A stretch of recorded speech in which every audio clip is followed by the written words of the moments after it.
This new video, let's talk about a case which is currently rising at the moment like the rest of the market, but this one probably shouldn't actually be rising. It's probably one of the worst cases to grab, so let's go into that and everything you're going to be wanting to know. This is where we're going to be having to talk about the CS20 case. I'm sorry if you are invested into this case, but it is without a doubt probably one of the worst ones. I'm working on a video at the moment which is literally talking about the worst cases in the game, and this is without a doubt one of the worst ones. The case in general has literally no demand. When you compare it to other cases which are around the similar price point, you notice it barely gets opened up at all. You can see when you just compare it to something like Prisma 2, the vast differences between CS20 and the Prisma cases, or even Danger Zone. And another case which is right by this exact same price point is actually the Clutch case, but obviously that's the most unboxed one. So if you want to compare that with these ones as well, you'll notice how much these ones actually just don't get unboxed. Even with the Clutch case's demand going to be getting split in half now with the new case, which would really show you how low of unboxings the CS20 really gets. Nobody really wants this case. There's nothing from it that people want.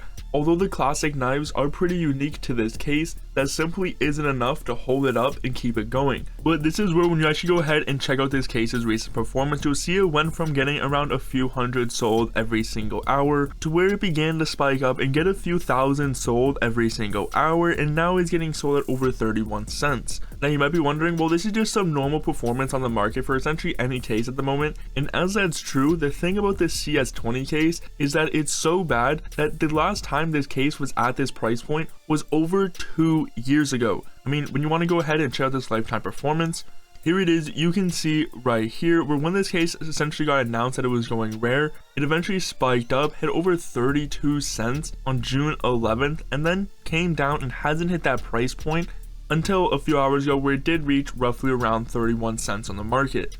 You can really see how bad of a case investment this one has been, and even though if you time the market perfectly with this case, you could have maybe made double your money, it's literally one of the worst cases, and if you grabbed any other one probably in this same time period, you would have made way more profit. I mean, the revolver case alone just this last month went from around 50 cents upwards to all the way 80 cents, making absolutely huge gains and are just continuing to rise. And it's not like it's just some artificial hype like the CS20 one, as the thing about the CS20 case, once again, remember, it has literally no demand. For thousands of them to start to get wiped off the market, it's not like people are starting to go open these up. It's not like after 2 years everybody now wants these out of nowhere, but I'll definitely be talking a lot more in depth about the CS20 case and as well as a few other ones which I would classify as probably some of the worst case investments you could probably grab, is due to the overall potential and ROI that the cases give. So although the CS20 case is a cheap case, it's really important to realize that it's literally one of the worst ones and there's way better options out there.